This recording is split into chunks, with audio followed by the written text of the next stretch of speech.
शान्तिमिरान्धस्य ज्ञानाञ्जनशलाकयः चक्षुरुन्मिलितं येन तस्मै श्रीगुरुवे नमः। हरे कृष्णा। आज गीता श्रृंखला के 39वें सत्र में आप सभी भक्तों का हार्दिक स्वागत है। आज हम श्रीमद् भगवद गीता के दूसरे अध्याय के श्लोक क्रमांक 10 का अध्ययन करेंगे। श्लोक इस प्रकार है। तमोवाच ऋषिकेश प्रहसन्निव भारत सेनयोर उभयोर मध्ये विषिदन्तम् इदं वचः। अर्थात हे व्रतवंशी धृतराष्ट्र, उस समय दोनों सेनाओं के मध्य शोकमग्न अर्जुन से श्री कृष्ण ने मानो हंसते हुए ये शब्द कहे।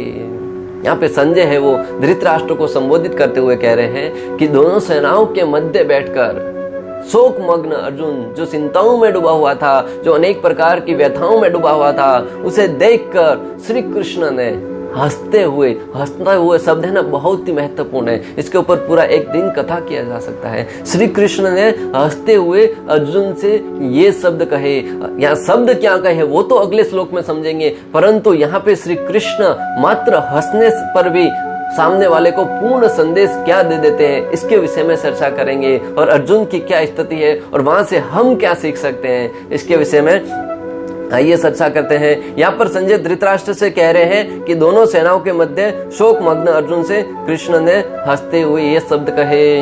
यानी कि भगवान श्री कृष्ण जब हंसते हैं ना, सामने वाले को आधा तो हंसकर ही पराजित कर देते हैं। भक्तों, दृष्टांत द्वारा समझिए कि आप अपने जीवन में कुछ कार्य करते हैं, आपके विरोधी होंगे, दुश्मन होंगे, जो आपके कार्यों को देखकर जलते होंगे। हो सकता है कि आपके मुख पे आकर आपकी प्रशंसा करें, आपका यशोगान करें, परंतु अंदर ही अंदर उनका हृदय जलता है, धुआं निकलता है। ऐसे अनेक लोग होते हैं जो दूसरों की प्रगति को देखकर, दूसरों के जो जीवन में प्रगति करते हैं उनको देखकर उनके अंदर ईर्ष्या उत्पन्न होती है। जो भले मानस होते हैं दूसरों की प्रगति को देखकर प्रसन्न होते हैं कि हाँ, मैं नहीं तो कम से कम ये तो आगे बढ़ रहा है, और अगर ये आगे बढ़ रहा है तो स्वाभाविक है मुझे भी कभी ना कभी उनसे कुछ प्राप्त हो सकता है। प्राप्त नहीं होगा छोड़ो, लेकिन देना तो नहीं पड़ेगा। परंतु ऐसे अनेक राक्षसी प्रवृत्ति के, जिनके अंदर राक्षसी गुण विद्यमान होता है, वो दूसरों की प्रगति को देखकर ईर्ष्या करते हैं। अगर हमारे अंदर भी ऐसा गुण है ना, तो उसको समझिए। ऐसा गुण दूसरों के अंदर ढूंढने से पूर्व स्वयं के हृदय में झांक कर देखिए। अक्सर हम क्या करते हैं, जब भी कोई कथा सुनते हैं, जब भी कोई उदाहरण समझते हैं, तब उसे तुरंत दूसरों पर लागू करने का प्रयास करते हैं। तुरंत ये गुण है दूसरों के अंदर ढूंढना प्रयास प्रारंभ कर देते हैं कि ये गुण किसके अंदर विद्यमान है। परंतु सच्चा हितैषी, स्वयं का हितैषी वही है जो उस गुण को स्वयं के अंदर झांक कर देखे कि कहीं ना कहीं मेरे अंदर तो ये गुण नहीं है। हो सकता है कि कलयुग के प्रभाव के कारण हर एक के हृदय में ये गुण हो, परंतु हमारा कर्तव्य बनता है कि ऐसी कथा सुनने के उपरांत हम उस गुण को निस्तनाबूद करने के लिए, उसको पराजित करने के लिए श्री कृष्ण के शरणों का आश्रय लें। श्री कृष्ण बताते हैं कि आप ऐसे विरोधियों को आधा तो यूं ही जलाकर भस्म कर देंगे जब आप उनको देखकर मुस्कुराते रहेंगे। सामने वाला देखेगा कि इतना कष्ट में है, इतना दुख में है, फिर भी जीवन में प्रसन्नता छाई हुई है, फिर भी प्रसन्न मुद्रा में रहता है। कौन सी मिट्टी का बना हुआ है ये व्यक्ति? न तो पास में धन है, न कुछ दौलत है, न कुछ शौहरत है, फिर भी हमेशा जीवन में प्रसन्न रहता है। वह व्यक्ति ही सबसे मुक्त कहा गया है। युद्ध के मध्य हंसना उसे ही आएगा जो अपनी विजय के प्रति पूर्ण आश्वस्त हो। स्वाभाविक है, युद्ध के मध्य हंसना उसे ही आएगा जो पूर्ण रूप से अपने विजय के प्रति आश्वस्त हो, वरना तो तनाव में रहेगा, चिंताओं में रहेगा। रिजल्ट क्या आएगा, उसके पश्चात उसका भविष्य क्या निर्धारित होगा। वो युद्ध के मध्य अगर कोई हंस रहा है तो स्वाभाविक है युद्ध के उपरांत क्या होने वाला, उसके लक्षण सामने ही प्रकट हो रहे हैं श्री कृष्ण के हंसने मात्र से। जो भगवान का शरणागत होता है वह जीवन की किसी भी परिस्थिति में मुस्कुराता रहता है। जो श्री कृष्ण की शरण ग्रहण कर लेता है, श्री रामचंद्र की शरण में जाता है ना, वो जीवन की किसी भी अवस्था में मुस्कुराता ही रहता है। ऐसे अनेक दृष्टांत आते हैं। हनुमान जी का दृष्टांत ले लीजिए। हनुमान जी जब भगवान श्री रामचंद्र माता जानकी को ढूंढने के लिए निकल पड़ते हैं, सुग्रीव के साथ मित्रता करने के उपरांत ये निश्चित करते हैं कि अभी सुग्रीव की जो सेना थी उसके अलग अलग दल बनाकर माता जानकी को चारों दिशाओं में ढूंढने के लिए निकलते हैं। प्रभु श्री रामचंद्र हनुमान जी को जाते वक्त विशेष अंगूठी प्रदान करते हैं, क्योंकि श्री रामचंद्र को पता था कि हनुमान जी ही माता को ढूंढ कर लेके आएंगे।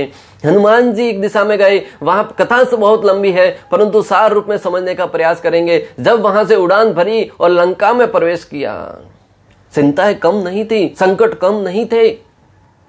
एक राज्य तो छोड़ो, एक देश से दूसरे देश में जाकर, जहां पे न तो कभी गए हैं, न कभी उसके विषय में सुना है, न वहां के बारे में लोगों के बारे में जानते हैं, और वो भी ऊपर से वहां पे रहने वाले सारे लोग राक्षसी प्रवृत्ति के हैं। वो क्या हाल करेंगे ये तो सोचकर ही हमारे तो हृदय कांप जाता है।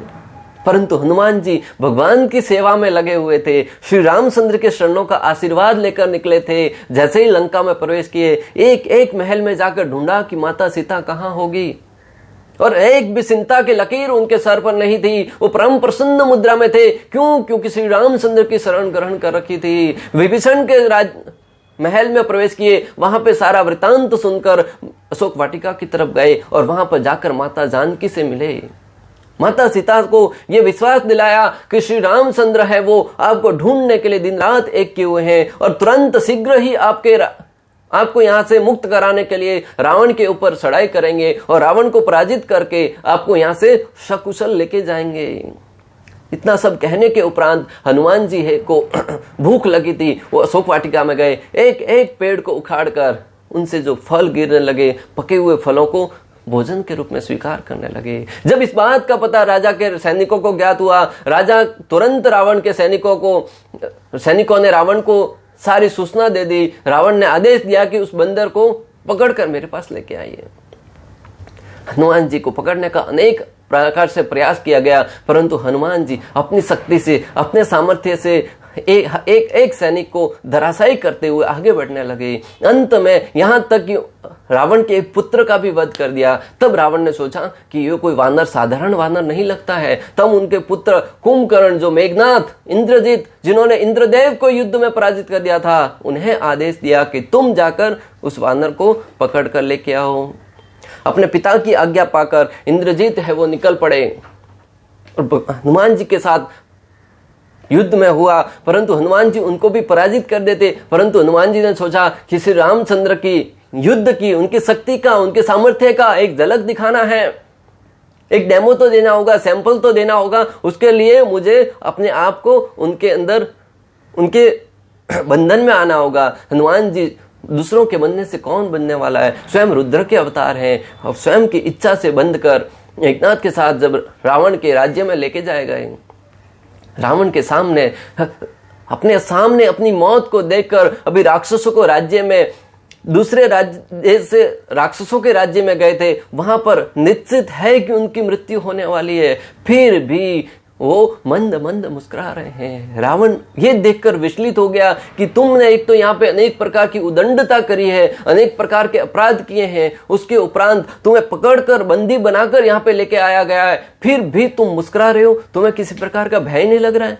हनुमान जी ने कहा कि जो श्री रामचंद्र की शरणागति ले लेता है, श्री रामचंद्र का जिस पर कृपा होती है, उसके जीवन से भय निकल जाता है। रावण ने अनेक प्रकार से वार्तालाप करने के उपरांत हनुमान जी को पूंछ जलाने का प्रयास किया गया। हनुमान जी ने भी उसका भी दूसरा उपयोग किया, सारी लंका को तहस नहस कर दिया, फिर भी हंसते हुए पुनः वापिस किष्किंधा आ गए। कहने का तात्पर्य यह है कि जो कोई भक्त, जो कोई व्यक्ति श्री रामचंद्र, श्री कृष्ण की शरण में चले जाता है ना, उसके जीवन के सारे कष्ट, संताप है वो दूर हो जाते हैं। वो किसी भी विकट परिस्थिति में भी मुस्कुराता रहता है, श्री कृष्ण की भांति। दूसरा उदाहरण आता है प्रहलाद महाराज का। प्रहलाद महाराज को जन्म से ही, बचपन से, जन्म होने से पूर्व ही देवताओं ने उन्हें मारने का प्रयास किया गया। वो तो कृपा रही नारद मुनि की कि उन्होंने समय पर आकर उनको बचा लिया। जीवन के उनका जन्म होने के उपरांत जब उनको गुरुकुल में शिक्षा ग्रहण करने के लिए भेज दिया गया, तब वहां पे उनके गुरु संत और अमर ने अनेक प्रकार की शिक्षा दी कि किस प्रकार हिरण्यकशिपु है वो उनका भगवान है। परंतु प्रहलाद महाराज ने तो गर्भ में ही नारद मुनि से ये शिक्षा सुन रखी थी कि श्री विष्णु है, भगवान श्री हरि है, वो ही परम भगवान है। तब जैसे ही उनको अपने पिता के राज्य में लाया गया और पिता ने प्रथम पूछा कि बताओ पुत्र, आपने सर्वश्रेष्ठ ज्ञान क्या सुना, तब प्रहलाद कहने लगे कि जीवन का सबसे बड़ा रहस्य ज्ञान यह है कि हर एक जीव को श्री विष्णु की शरण में जाना चाहिए, श्री हरि की शरण में जाना चाहिए और उनकी भक्ति करनी चाहिए। वही परम ईश्वर है। निसंकोच, बिना किसी डर के, बिना किसी भय के अपने पिता के समक्ष इसलिए बोल पाए क्योंकि उन्होंने भगवान की शरण ग्रहण कर रखी थी। ऐसा सुनते ही हिरण्यकशिपु अनेक क्रोधित हो गया और उन्होंने दोबारा भेजा गुरुकुल में, वहां पुनः वापिस आए, तब भी वही ज्ञान दे रहे थे प्रहलाद महाराज। तब हिरण्यकशिपु अत्यधिक क्रोधित हो गया और उन्हें मारने का आदेश दे दिया। अपने पिता के हाथों अनेक प्रकार से मारने का असफल प्रयास करने के उपरांत भी प्रहलाद महाराज हमेशा प्रसन्न रहते थे। हिरण्यकशिपु जो इतना शक्तिशाली था, जिनकी भ्रकुटी मात्र उठाने मात्र से सारे देवता है वो भयभीत हो जाते थे, देवताओं का सिंहासन डोलने लगता था, परंतु प्रहलाद महाराज उस अवस्था में प्रसन्न चित्त रहते थे। और क्यों हो पाया? क्योंकि एकमात्र श्री हरि श्री नारायण की शरण ग्रहण करने के कारण। इतने दृष्टांत सुनने के उपरांत भी अगर हम अपनी इंद्रियों के दास बने रहे, श्री कृष्ण के दास बनने का प्रयास नहीं किया, तो इंद्रियों के दास बनकर हम जीवन में उदास, हताश, निराश ही बने रहेंगे और अंत में देवदास बनकर व्यक्ति जीवन समाप्त कर देगा। परंतु जो व्यक्ति श्री कृष्ण की शरण ग्रहण कर लेता है ना, वो व्यक्ति जीवन में हमेशा प्रसन्न रहता है। फकीरों के पास, साधुओं के पास कुछ नहीं होते हुए भी पता नहीं दिन का भोजन कहां से आएगा, शाम का भोजन कहां से आने वाला है, फिर भी हमेशा प्रसन्न रहते हैं। एकमात्र कारण श्री कृष्ण की शरणागति।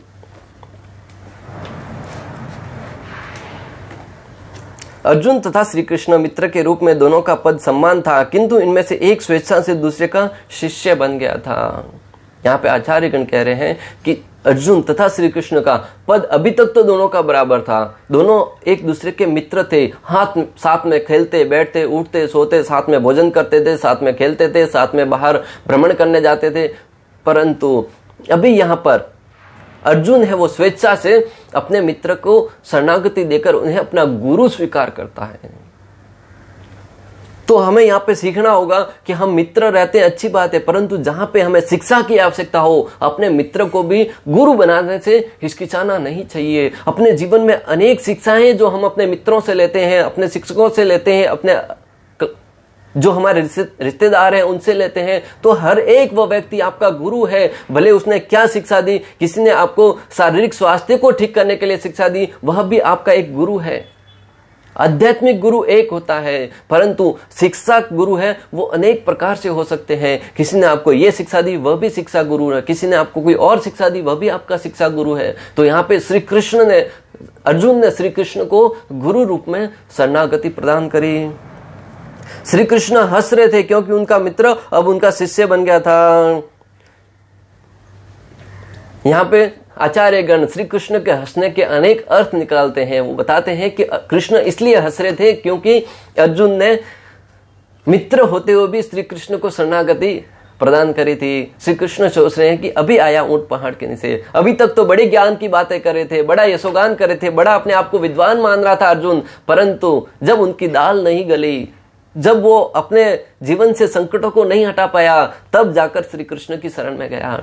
इस भौतिक जगत में भी जीव अनेक प्रकार से अपने जीवन में सुखी होने का प्रयास करता है, अनेक प्रकार से मेहनत करता है, परंतु माया देवी का प्रहार ऐसा होता है कि व्यक्ति टूट जाता है। तब अंत में जाकर श्री कृष्ण की शरण में जाता है, हे भगवान आप बचा लीजिए, हे भगवान आप कृपा कीजिए, भगवान मेरे जीवन के दुख संताप है उनको दूर करो, संकटों को दूर करो।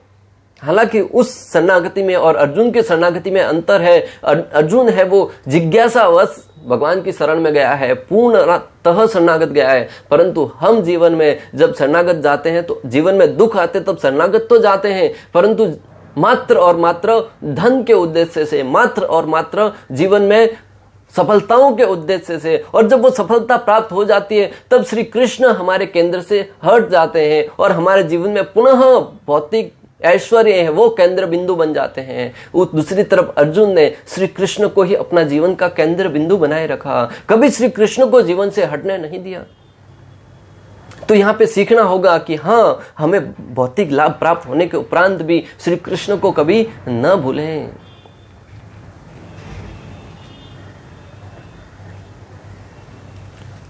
आचार्यगण कहते हैं कि अक्सर हमारे रिश्तेदार हैं वो कभी कभी हमको ज्यादा महत्व नहीं देते हैं। अर्जुन भी यहाँ पे यही गलती कर रहे थे, श्री कृष्ण मित्र होने के नाते पहले श्री कृष्ण को ज्यादा महत्व नहीं दे रहे थे। ये तो मेरा मित्र है, उनसे क्या शिक्षा लूंगा।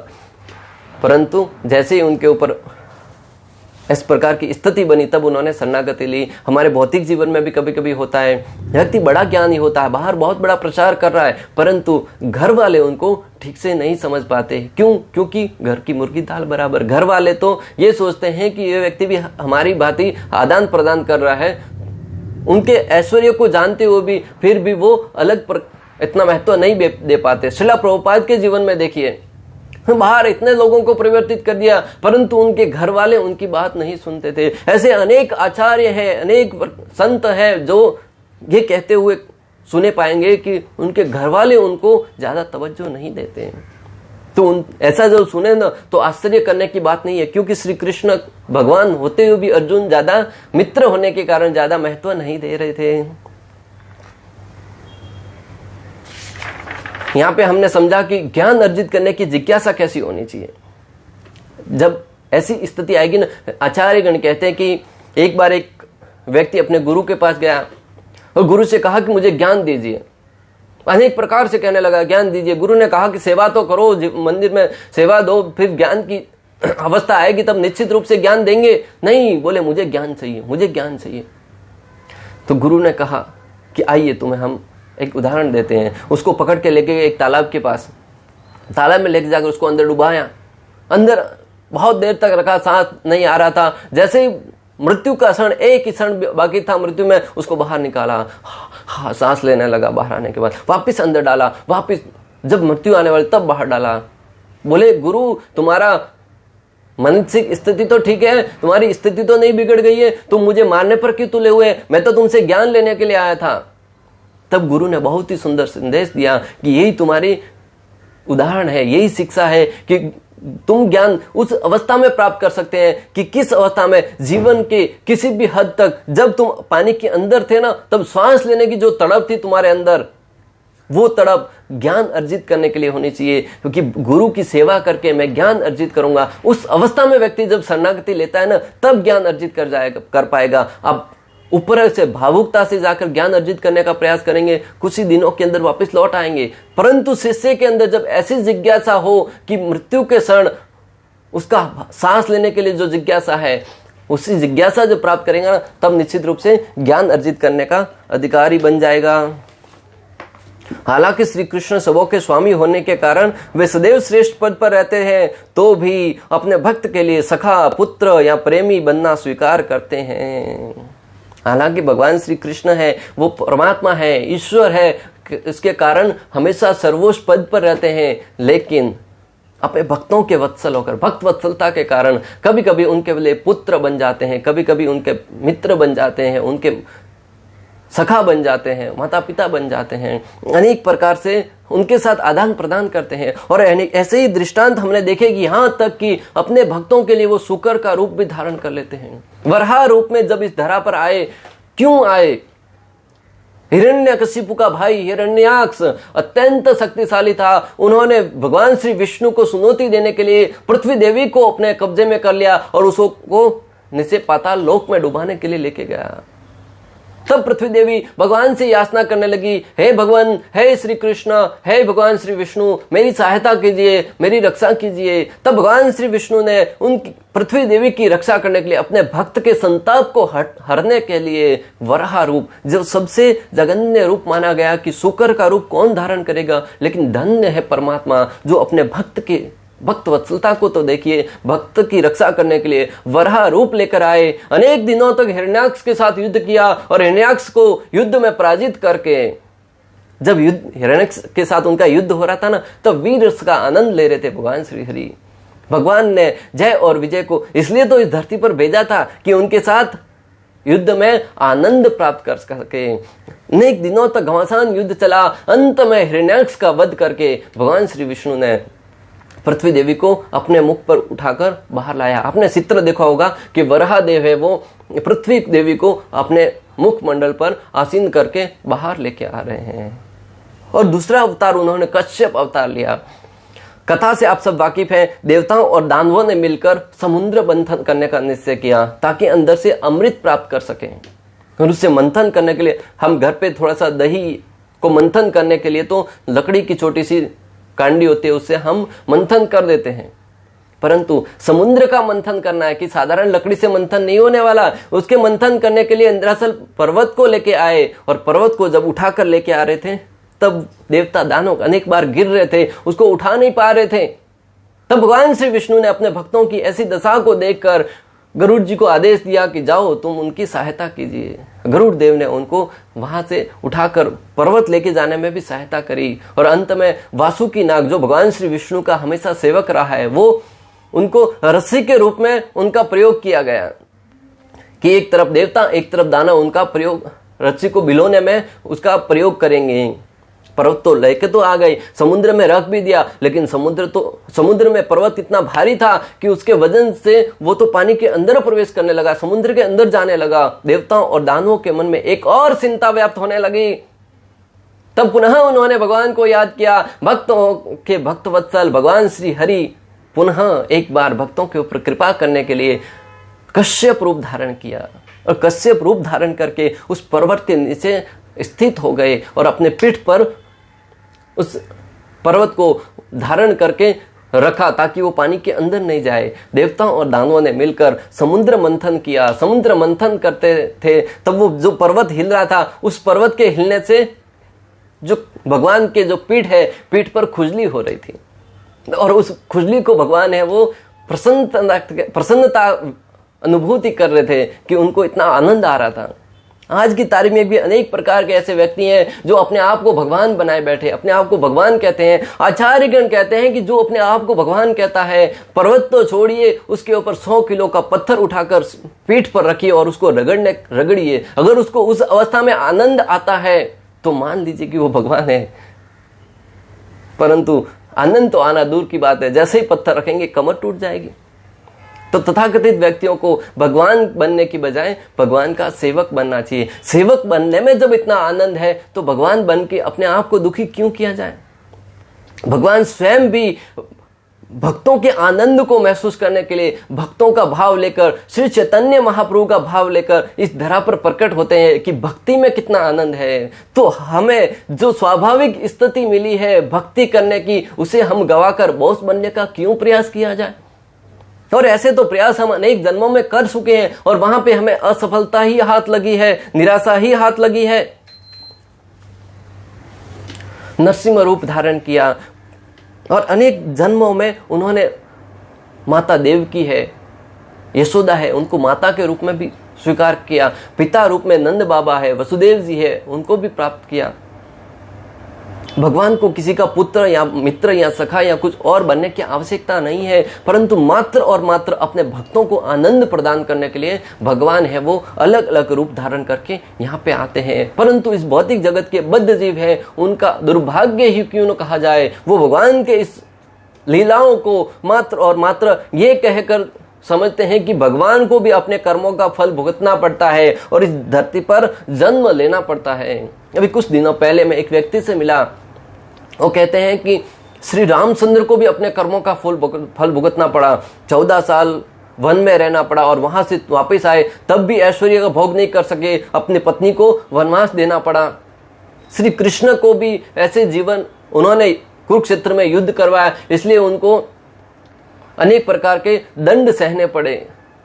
वो ये नहीं समझते कि भगवान है वो जन्म कर्म से परे हैं। भगवान श्री कृष्ण स्वयं भगवद गीता में कहते हैं, जन्म कर्म समय दिव्यम एवं यो वेति तत्वतः तैकत्वादेवं पुनः जन्म नेति मामेति सो अर्जुन।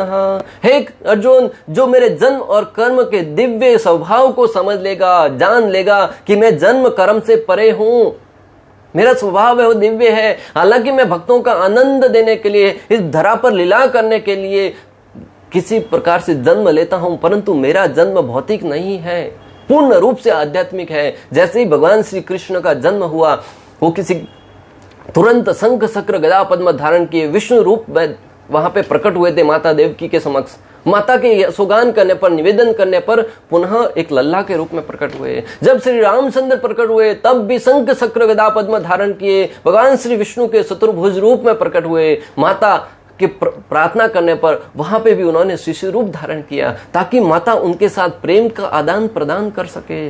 माता यशोदा के समक्ष उन्होंने अनेक प्रकार की लीला करी। क्यों?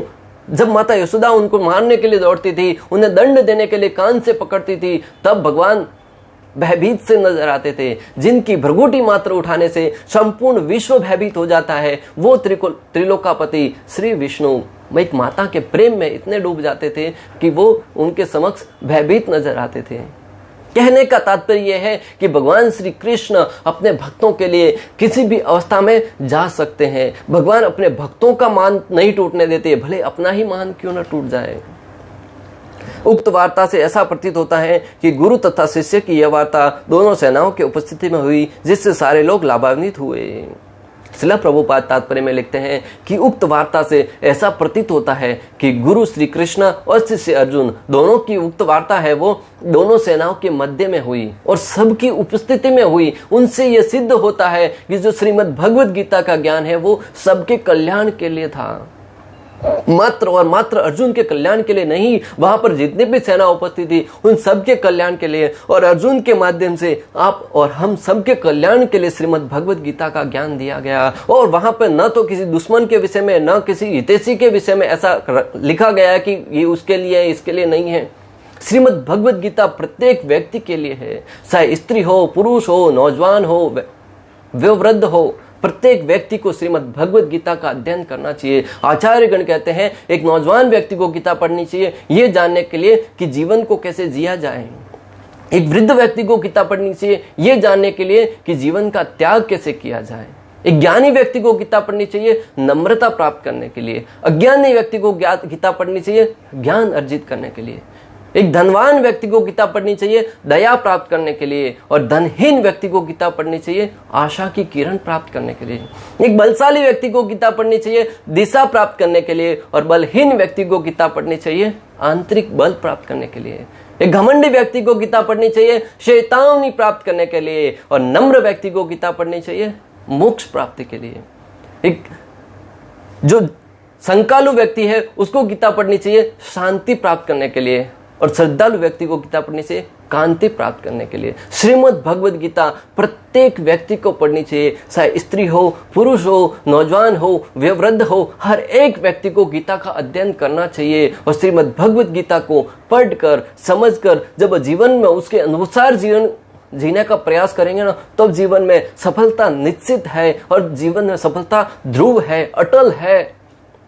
इस प्रकार श्लोक क्रमांक 10 में हमने समझा कि श्री कृष्ण के जो मुस्कुराहट है उसके ऊपर कितने सारे आचार्यों ने कितनी सुंदर व्याख्या करी है। उससे हमने अनेक प्रकार से समझा कि युद्ध भूमि में खड़े रहकर भी श्री कृष्ण ने जो ज्ञान दिया उसे समझकर अर्जुन है वो किस प्रकार युद्ध के लिए तैयार होते हैं। अभी अगले श्लोक में भगवान श्री कृष्ण अर्जुन से जो बात बोलने जा रहे हैं, असली गीता है वहां से प्रारंभ होने जा रही है। अभी तक प्रथम अध्याय में अर्जुन गीता चल रही थी, यहाँ पे भी कुछ श्लोक संजय ने कहे, कुछ श्लोक श्री कृष्ण ने कहे, कुछ श्लोक अर्जुन ने कहे, परंतु जो अभी ज्ञान अर्जित करने वाली गीता है वो श्लोक क्रमांक 11 से अभी प्रारंभ होने जा रही है, जिसे हम अगले सत्र में समझने का प्रयास करेंगे कि भगवान क्या कहना चाह रहे हैं। तो इस प्रकार श्लोक क्रमांक 10 का भक्ति वेदांत तात्पर्य पूर्ण हुआ। अंत तक हमारे साथ बने रहने के लिए आप सभी का हृदयपूर्वक प्रेम पूर्वक बहुत बहुत धन्यवाद। श्रील प्रभुपाद की जय, श्री श्री राधा गोपीनाथ भगवान की जय, श्रीमद् भगवद गीता की जय, श्यावर रामचंद्र भगवान की जय। हरे कृष्णा कृष्ण कृष्ण हरे हरे, हरे राम